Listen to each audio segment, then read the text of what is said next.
Bienvenidos a Mexlivo. Hoy tenemos una historia que muy pocos se atreven a contar. Una que se vive en las sombras del poder, en la línea borrosa donde el gobierno y el crimen organizado se encuentran. Nuestro invitado de hoy ocupó el cargo más alto en uno de los estados más peligrosos de México. Fue gobernador de Tamaulipas. Por seguridad, no usaremos su nombre real. Lo llamaremos el gobernador. Señor, gracias por estar aquí. Gracias a ti por el espacio. Es hora de que se sepan ciertas cosas. Gobernador, llévanos al principio. ¿Cómo fue tomar el poder en un lugar donde, en la práctica, el gobierno no siempre tiene la última palabra? Mira, para entenderlo, tienes que borrar de tu mente la imagen del político sonriente que corta listones en inauguraciones. Esa es la fachada, el teatro para la prensa. La realidad, cuando llegas a la silla en Tamaulipas, es un golpe seco, brutal. El poder real no reside completamente en el Palacio de Gobierno. Está fragmentado, disperso en manos de gente que no usa traje y corbata, sino chalecos antibalas y radios de alta frecuencia. El primer día, te sientas en ese escritorio de madera, pesado, imponente, que perteneció a tantos antes que tú. Y sientes el peso de la historia, sí, pero también sientes una presencia invisible. Sientes los ojos de ellos. Mi antecesor me lo advirtió en una reunión muy breve, casi clandestina, días antes de la toma de posesión. No fue una entrega de poder formal, fue una confesión. Me citó en una casa de seguridad en la Ciudad de México, no en la capital del estado. Me dijo, mira cabrón, te voy a ser honesto. Aquí no se gobierna, se administra el caos. Hay dos nóminas, la del Estado y la de la maña. La del Estado paga a los burócratas, la de la maña paga lealtades que el dinero del gobierno no puede comprar. Me entregó un teléfono, un BlackBerry viejo, ni siquiera un smartphone. Este es tu canal de comunicación real, me dijo. No lo uses tú. Dáselo a tu secretario de seguridad, a alguien de tu máxima confianza. Te van a buscar. No los busques tú, ellos te encuentran. Yo, en mi soberbia, en mi idealismo, pensé que estaba exagerando, que era un hombre débil que había cedido. Pensé, conmigo será diferente, voy a limpiar la casa. Qué ingenuo fui. Los primeros meses intenté gobernar como si estuviera en Suiza. Daba órdenes, diseñaba estrategias de seguridad con mis generales, hablaba de inversión, de turismo. Mientras tanto, el estado ardía. Balaceras a plena luz del día en Reynosa, secuestros en Tampico, extorsiones en Victoria. Mis comandantes de policía me daban informes maquillados, reportes que no cuadraban con la realidad que la gente vivía. Todo era un teatro. Los policías estatales no respondían a mis órdenes, respondían a las de un comandante de plaza del cártel. Los directores de obras públicas no asignaban contratos por licitación, sino por instrucción de un contador que trabajaba para la organización. El Estado era un cuerpo enfermo, con un cáncer que había hecho metástasis en cada órgano. ¿Y yo era un médico tratando de curarlo con aspirinas? La frustración era inmensa. Te sientes impotente, solo. Tus propios guardias de seguridad, ¿en quién confías? ¿El que te cuida la espalda no es el mismo que le reporta tus movimientos al enemigo? Vivía en una paranoia constante. Cambiaba mis rutas todos los días. Dormía en diferentes habitaciones de la casa de gobierno. No comía nada que no fuera preparado por alguien de mi familia. Era un prisionero en mi propia fortaleza. ¿Y cuándo llegó ese primer contacto que te advirtieron? Tardó casi 3 meses. Creo que me estaban midiendo. Querían ver si yo era un loco que iba a declararles la guerra frontal y convertir el Estado en un cementerio, o si era alguien con quien se podía dialogar. El BlackBerry que me dio el exgobernador sonó un día. Se lo había dado a mi secretario particular, un amigo de la infancia. La única persona en la que sentía que podía confiar al 100%. Me pasó el teléfono con la mano temblando. La pantalla solo decía, número desconocido. Contestó. Puso el altavoz. La voz del otro lado era joven, tranquila, casi amable. No era la voz de un matón que te imaginas. Hablaba con una seguridad pasmosa. Buenas tardes, señor secretario, dijo. Tenemos un mensaje para el señor gobernador. Nos gustaría presentarnos formalmente. Entendemos que ha estado muy ocupado, pero es momento de que platiquemos sobre cómo vamos a trabajar juntos por el bien de Tamaulipas. Así, con esas palabras. Trabajar juntos por el bien de Tamaulipas. El cinismo era de un nivel que yo no podía comprender. Le dije a mi secretario que les diera una cita, pero no a mí directamente. A mi secretario de gobierno. Quería mandarles el mensaje de que había niveles, que no iba a saltar a su primera llamada. Fue un error de cálculo de novato. Al día siguiente, el hijo de mi secretario de gobierno no llegó a la escuela. Lo levantaron a 2 cuadras de su casa, sin violencia, sin disparos. Simplemente el coche desapareció. A las 2 horas, sonó de nuevo el BlackBerry. La misma voz calmada. Señor secretario, creo que hubo un malentendido. La invitación es para el gobernador. Personalmente. Su hijo está bien, está viendo caricaturas y tomando un refresco. Solo queremos asegurarnos de que el mensaje llegue a la persona correcta. Dígale al señor gobernador que esperamos su llamada para coordinar el lugar y la hora. Sin trucos, sin ejército. Una plática entre hombres de negocios. El terror. Eso es lo que sentí, no por mí, sino por la facilidad con la que habían llegado a alguien tan cercano. Se habían saltado todos mis anillos de seguridad, como si no existieran. Habían demostrado que podían tocar a quien quisieran, cuando quisieran. Me di cuenta de que no estaba negociando desde una posición de fuerza.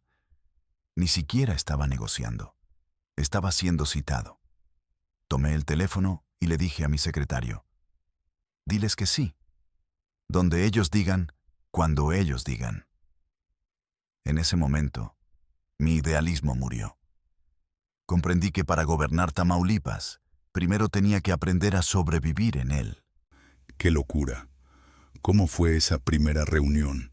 Fue la experiencia más surrealista y aterradora de mi vida. Me citaron en un rancho en la zona rural, a unos 40 minutos de la capital. La instrucción era clara. Ir solo con mi chofer en una camioneta no blindada y sin escolta. Sabremos si nos miente, gobernador. Tenemos ojos en todas partes. Yo sabía que era verdad. Salimos de la casa de gobierno por una puerta trasera. Mi jefe de escoltas, un general del ejército, se opuso rotundamente. Es un suicidio, señor. No podemos permitirlo. Le respondí. General, el hijo de mi secretario está en juego, y si no voy, mañana puede ser el suyo o el mío. Esto no se resuelve con balazos, se resuelve con política, aunque sea una política sucia. Fui en contra de todos los protocolos. Durante el viaje no hablamos. El silencio era denso. Cada coche que nos rebasaba, cada sombra en el camino. Era una amenaza potencial. Llegamos a un camino de terracería. A lo lejos se veía una reja. Antes de llegar, 2 camionetas pick-up, de esas Lobo con vidrios polarizados, nos cerraron el paso. Una por delante y otra por detrás. Se bajaron 8 tipos. Todos jóvenes, 20 y tantos años, vestidos de civil pero con rifles de asalto. Los famosos cuernos de chivo, cruzados en el pecho. No eran los sicarios flacos y drogados de las películas. Eran tipos bien alimentados, con equipo táctico de primera, botas militares, chalecos. Parecían un comando de fuerzas especiales. Uno de ellos, el que parecía el líder, Se acercó a mi ventana. «Gobernador», dijo con una inclinación de cabeza casi respetuosa. «Nosotros lo llevamos desde aquí». Me hicieron bajar de mi camioneta y subir a la suya. A mi chofer lo dejaron esperando. Por dentro, la camioneta olía a cuero nuevo y a algo más, un olor metálico, a armas. No me vendaron los ojos, querían que viera, querían que entendiera su mundo. El rancho era impresionante. No era una choza, era una hacienda de lujo, caballerizas, una alberca enorme, jardines perfectamente cuidados. Parecía la casa de un millonario, no el escondite de un capo. Me llevaron a una terraza grande, con una mesa de madera rústica. Y ahí estaba él. No era el viejo capo de bigote que uno se imagina. Era un hombre de mi edad, quizás un poco mayor, 40 y pocos. Vestía jeans de diseñador, una camisa tipo polo y unos mocasines caros. Sin joyas ostentosas, solo un reloj que de lejos se veía que costaba más que mi casa. Me sonrió y se levantó para saludarme. «Gobernador, qué gusto que haya aceptado mi invitación. Por favor, siéntese. ¿Gusta un agua, una cerveza, un tequila?» Su nombre era El Contador. Él era el cerebro financiero y operativo del cártel en la región, el verdadero poder. ¿Y qué te dijo? ¿Cuál era su propuesta? Se sentó frente a mí y fue directo al grano, pero con una calma que helaba la sangre. «Mire, gobernador», empezó, mientras se servía un vaso de agua mineral. «Nosotros entendemos de política. Sabemos que usted llegó con ideas, con ganas de cambiar las cosas. Y eso es bueno. A nosotros también nos interesa la paz. Un estado en paz es un estado donde el negocio fluye. Las balaceras espantan a los clientes, calientan la plaza, atraen al ejército, a los marinos. Eso es malo para todos». Hizo una pausa. Me miró fijamente. «Usted y yo queremos lo mismo. Orden. Solo que nuestros métodos son diferentes. Usted tiene la ley, nosotros tenemos las reglas. Y aquí en Tamaulipas, las reglas a veces son más efectivas que la ley». Luego, sacó una laptop y la giró hacia mí. Era un organigrama. Pero no era el de mi gobierno. Era un organigrama detallado de toda la estructura del cártel, con nombres, alias y fotos. Y al lado, otro organigrama, el de mi gobierno. Directores de policía, jefes de departamento, jueces, magistrados. Y había líneas que conectaban ambos organigramas. «Este es el estado real, gobernador», me dijo. «Mucha de esta gente ya trabaja con nosotros. Algunos por dinero, otros por miedo. Algunos ni siquiera saben que trabajan para nosotros. Simplemente siguen órdenes de un jefe que sí está en nuestra nómina. Nosotros no queremos gobernar. Eso es su trabajo. Es aburrido, lleno de papeles. Nosotros solo queremos que el negocio funcione sin interrupciones». Y entonces vino la propuesta. Lo que le pedimos es simple. 1. Control sobre la policía estatal. No toda, solo los mandos clave en las ciudades que nos interesan: Reynosa, Matamoros, Nuevo Laredo, Tampico. Nosotros le diremos qué comandantes nombrar. Ellos se encargarán de que nuestras rutas de trasiego estén limpias y de que nuestros rivales no puedan operar. 2. El control de las aduanas. Necesitamos que nuestros camiones pasen sin ser molestados, de norte a sur y de sur a norte. 3. Información. Queremos saber de antemano sobre cualquier operativo federal. Si vienen los marinos, si viene el ejército. Solo un aviso, nada más. Yo lo escuchaba y no podía creerlo. No me estaba pidiendo dinero. Me estaba pidiendo el Estado, las llaves del reino. Le pregunté tratando de sonar firme. ¿Y qué gana el gobierno de Tamaulipas con esto? Se rió. Una risa genuina. Gobernabilidad, gobernador. Paz. Le garantizamos que los delitos de alto impacto, los que le pegan a la gente y a su popularidad, van a bajar drásticamente. Secuestros, extorsiones a negocios, robo de coches. Todo eso lo vamos a limpiar nosotros. Esos son delitos de mugrosos, de células sin control, que nos afectan el negocio. Nosotros mismos nos encargamos de ellos. Usted podrá salir en la prensa a decir que su estrategia de seguridad está funcionando. Podrá inaugurar sus obras, traer inversión. Le daremos un estado en calma. A cambio, solo pedimos que nos deje trabajar en lo nuestro, que es algo que a la gente común ni le va ni le viene: el trasiego de mercancía a Estados Unidos. Era el pacto con el diablo. Paz a cambio de soberanía. Y para que no me quedaran dudas, concluyó: Ah, y el hijo de su secretario ya va en camino a su casa. Fue un malentendido lamentable. Considérenlo una muestra de nuestra buena fe. Aceptaste. ¿Qué Y opción tenía? ¿Decir que no? Eso significaba una guerra total, una guerra que no podía ganar. Mis policías trabajaban para ellos. Probablemente hasta gente de mi círculo cercano. Si decía que no, al día siguiente amanecían colgados 10 cuerpos en un puente, o explotaba un coche bomba en la capital. O peor, la guerra se volvía personal. Contra mi familia. No era una decisión entre el bien y el mal. Era una decisión entre un mal terrible y un mal catastrófico. Elegí el mal menor. Elegí la paz ficticia que me ofrecían. Le dije: entendido. Hablemos de los detalles. Pasamos las siguientes 2 horas planeando cómo se haría la transición. Me dio una lista de nombres. Eran los comandantes que tenía que nombrar. Me dio los números de cuenta donde se tenía que depositar el dinero de las obras públicas que ellos iban a supervisar. No era una negociación, yo solo escuchaba y asentía. Cuando salí de ese rancho, el sol se estaba poniendo. Me sentía sucio, humillado. Había traicionado cada principio por el que me metí en la política. Pero también sentí un extraño alivio. El alivio de saber que, al menos por ahora, la carnicería se detendría. Al día siguiente, el hijo de mi secretario estaba en su casa, sano y salvo. Y yo empecé a firmar los nombramientos de los nuevos comandantes de la policía estatal. Mi gobierno, el gobierno legítimo de Tamaulipas, se había convertido oficialmente en un socio silencioso del crimen organizado. Y ese fue solo el principio.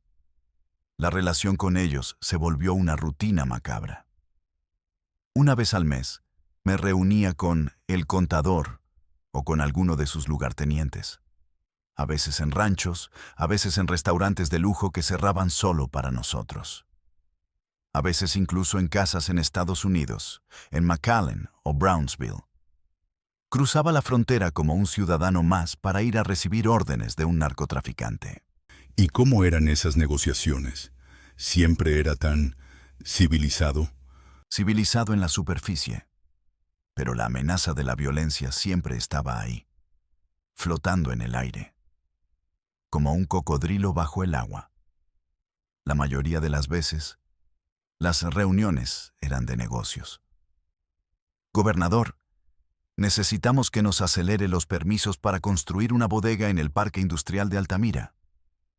Y yo tenía que llamar al secretario de Desarrollo Económico y decirle: ese permiso sale mañana. No me importa cómo le hagas. Oh, gobernador, el juez fulano de tal no está cooperando. Necesita entender cómo funcionan las cosas. Y yo tenía que buscar la manera de presionarlo, de encontrarle algún trapo sucio, de amenazarlo sutilmente. Me convertí en su operador político. Pero a veces, las cosas se complicaban. Recuerdo una vez, una de las peores. Un grupo rival, de otro cártel, se había infiltrado en Matamoros y había secuestrado a la hermana de uno de los comandantes de plaza de El Contador. La ciudad era un caos. Había retenes de sicarios por todas partes, balaceras. La gente estaba encerrada en sus casas. El Contador me llamó. Pero esta vez su voz no era calmada. Estaba furioso. «Gobernador, tu gente no está haciendo su puto trabajo», me gritó. «¿De qué sirve tener control de la policía si no pueden encontrar a una puta persona? Tienes 24 horas para encontrar a esa mujer, o voy a quemar Matamoros hasta los cimientos, y el primer lugar en arder va a ser la presidencia municipal con tu alcalde adentro». El pánico fue total. Movilicé todo lo que tenía. No a la policía estatal, porque sabía que eran inútiles o estaban comprados por el otro bando. Usé la inteligencia militar que me reportaba directamente a mí. Pusimos a trabajar a los pocos analistas de confianza que nos quedaban. Cruzamos datos. Interceptamos llamadas con autorización judicial que falsificamos después. Fue una operación de Estado. Pero no para servir a la ciudadanía, sino para cumplir el capricho de un capo. Encontramos la casa de seguridad donde la tenían. Estaba en una colonia popular, una casa que no llamaba la atención. Ahora venía la parte difícil. ¿Cómo la sacábamos? Si mandaba a la policía, se iba a armar una masacre y probablemente matarían a la mujer. No podía confiar en ellos. «El contador», me dijo por teléfono. «No mandes a nadie. Dame la dirección. Mi gente se encarga». Y así fue. Esa noche, un comando de más de 30 sicarios, con mejores armas y equipo que el ejército, reventó la casa. La balacera duró casi 1 hora. Murieron 7 personas del grupo rival y 2 de los suyos. A la mujer la sacaron ilesa. Al día siguiente, la prensa reportó un enfrentamiento entre grupos delictivos antagónicos. La versión oficial fue que la policía llegó tarde. La realidad es que la policía recibió la orden explícita de no acercarse hasta que todo hubiera terminado. Yo di esa orden. Yo coordiné, desde mi oficina, una operación militar de un cártel para rescatar a un familiar de otro criminal. Me sentí como el peor de los traidores. ¿Para esto estudié? ¿Para esto juré cumplir la ley? Pero luego veía las cifras. En los meses siguientes a ese evento, Matamoros se tranquilizó. Los secuestros bajaron a 0. Las extorsiones cesaron. La gente volvió a salir a la calle, y yo me consolaba con esa mentira. Es un mal necesario. El fin justifica los medios. Pero en el fondo, sabía que solo estaba acumulando una deuda con el diablo, y que tarde o temprano vendría a cobrarla. ¿Alguna vez sentiste que tu propia vida corría peligro directo? Todos los días. Pero hubo una vez en particular que nunca olvidaré. Fue por una estupidez, por un asunto de ego. Había un nuevo comandante militar en la zona, un general de la vieja guardia, incorruptible y testarudo. No entendía o no quería entender los acuerdos que regían el Estado. Empezó a hacer operativos sin avisarme, a desmantelar laboratorios, a decomisar cargamentos. Estaba haciendo su trabajo, pero estaba rompiendo el pacto. El contador me llamó. Esta vez no estaba enojado, estaba decepcionado, como un jefe que regaña a un empleado incompetente. «Gobernador, tu general me está costando mucho dinero y me está faltando al respeto. Habla con él, hazlo entender. Si no lo controlas tú, lo voy a tener que controlar yo, y mi manera no le va a gustar». Traté de hablar con el general. Le expliqué la situación de una forma velada. Le hablé de la paz social, de la gobernabilidad, de la necesidad de ser estratégicos. Él me miró con un desprecio que me atravesó el alma. «Señor gobernador», me dijo, «mi único pacto es con la bandera de México. Yo no negocio con criminales. Y si usted lo hace, entonces usted es uno de ellos». Me cerró la puerta en la cara. 2 semanas después, el contador me citó de emergencia. Fui al lugar de siempre. Pero esta vez el ambiente era diferente. No había sonrisas, no había agua mineral. Estaba él y otros 2 hombres que nunca había visto, más viejos, con una mirada helada que te decía que habían visto y hecho cosas que una persona normal no podría ni imaginar. Eran los jefes de El Contador, los verdaderos dueños del negocio. Uno de ellos, al que llamaban el ingeniero, habló.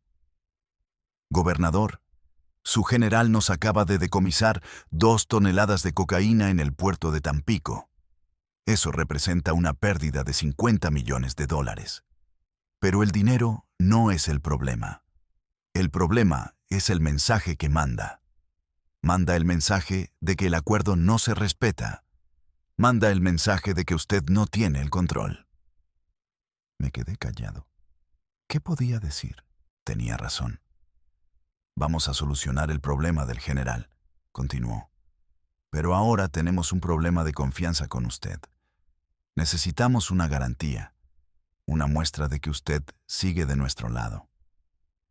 Pensé que me iban a pedir más dinero, más control, pero fue peor. El ingeniero sacó una tablet. Me mostró una foto. Era mi hija. Estaba en un parque cerca de su universidad en Monterrey, riendo con sus amigas. La foto había sido tomada esa misma mañana. Es una niña muy bonita, gobernador. Sería una lástima que le pasara algo. A partir de hoy, 2 de mis muchachos la van a cuidar. No los verá, pero ellos estarán ahí. Es por su seguridad, claro. Para que ningún enemigo nuestro quiera hacerle daño para presionarlo a usted. Se me secó la boca. El terror fue físico. Sentí un frío que me recorrió todo el cuerpo. No era una amenaza. Era una declaración de hechos. Habían tomado a mi hija como rehén sin siquiera tocarla. Ella era su seguro. Si yo fallaba, si yo intentaba traicionarlos, la matarían. Asentí con la cabeza. No pude pronunciar palabra. El ingeniero sonrió. Excelente. Veo que nos entendemos. Me fui de esa reunión sintiendo que mi alma se había roto en 1000 pedazos. Ya no era un gobernador, ni siquiera un socio. Era un esclavo. Esa noche no dormí. Me quedé viendo una foto de mi hija, de cuando era pequeña, y lloré en silencio, como un niño. Lloré por ella, por mi cobardía, por el monstruo en el que me había convertido. Al día siguiente, llamé al presidente de la República. Le pedí que me cambiara al general. Le inventé una excusa, que no nos coordinábamos, que su estrategia era muy agresiva y estaba calentando la plaza. A las 2 semanas, el general fue reasignado a un puesto burocrático en la Ciudad de México. El nuevo comandante que llegó entendió perfectamente cuáles eran las reglas del juego. Y la paz volvió a Tamaulipas. Y los cargamentos volvieron a fluir. Es difícil escuchar eso. ¿Cómo vivías el día a día con esa carga? Te disocias. Creas 2 personalidades. Una es el gobernador que va a eventos, que da discursos sobre el Estado de Derecho, que se reúne con empresarios y les promete seguridad para sus inversiones. La otra es la que, en la madrugada, recibe una llamada en un teléfono encriptado y aprueba una lista de policías que deben ser dados de baja, porque ya no son leales al cártel. Darlos de baja era el eufemismo para ejecutarlos. Yo nunca di la orden directa de matar a nadie, pero sabía lo que significaba cuando me pasaban esa lista y yo no hacía nada para proteger a esos hombres. Me volví un experto en compartimentar mi vida. Mi familia no sabía nada. Para ellos, yo era el padre, el esposo, el hombre que llegaba a casa cansado por el trabajo. ¿Cómo les explicas que el coche nuevo que le regalaste a tu esposa por su aniversario se pagó con dinero que proviene del sufrimiento y la muerte de miles de personas? No puedes. Vives una mentira. Me volví adicto a los somníferos para poder dormir. Bebía más de la cuenta. En las reuniones públicas sonreía, pero por dentro estaba muerto de miedo, de asco, de culpa. Y lo peor es que te empiezas a acostumbrar. La línea entre el bien y el mal se vuelve tan borrosa que dejas de verla. Justificas todo. Si no lo hiciera yo, vendría otro y lo haría peor. Estoy salvando vidas al evitar una guerra abierta. Estoy sacrificando mi alma por el bien de la gente. Mentiras. Puras mentiras para poder mirarme al espejo por la mañana. La verdad es que una vez que entras, no hay salida.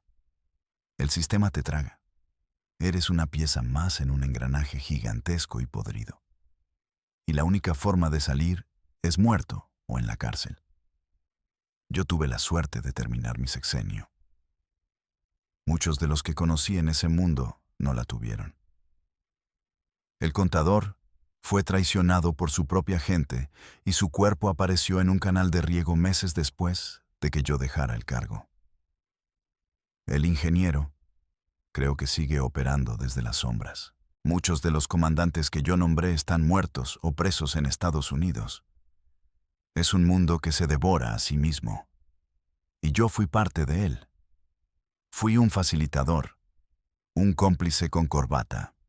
Ya para terminar, gobernador, mirando hacia atrás, ¿harías algo diferente? Es la pregunta que me hago todas las noches. ¿Pude haber dicho que no desde el principio? Sí, pude haberlo hecho. ¿Qué habría pasado? Probablemente me hubieran matado en los primeros 6 meses, y a mi familia con ellos. Hubieran puesto a un títere en mi lugar, y todo seguiría igual o peor. Quizás mi sacrificio habría sido inútil. O quizás habría inspirado a otros. Quizás mi muerte habría desatado una reacción del gobierno federal que finalmente hubiera limpiado el Estado. No lo sé. Es fácil ser un héroe en retrospectiva. Cuando estás ahí, con la pistola en la cabeza y la foto de tu hija en la mesa, las decisiones son mucho más primarias. Se reducen a la supervivencia. No estoy orgulloso de lo que hice. Vivo con una vergüenza y una culpa que no me abandonan. Por eso estoy aquí, contando esto. No para justificarme, sino para que la gente entienda la profundidad del problema. Esto no se trata de buenos y malos. El sistema está diseñado para corromper. La presión es tan inmensa. El poder del narco es tan penetrante que es casi imposible que una sola persona, por bien intencionada que sea, pueda cambiarlo. Se necesita un cambio fundamental en todo el país, desde arriba hasta abajo. Pero mientras sigamos fingiendo que los gobernadores gobiernan y que la policía nos cuida, esta historia, mi historia, se va a seguir repitiendo una y otra vez en cada rincón de México. Yo salí vivo, pero perdí mi alma en el proceso, y ese es un precio que no le deseo a nadie. Una historia increíblemente fuerte. Gobernador, te agradecemos tu valentía al compartirla. Esto fue Mex Livo. Si te impactó esta historia, suscríbete al canal para no perderte nuestro contenido. La realidad siempre es más compleja de lo que parece. Hasta la próxima.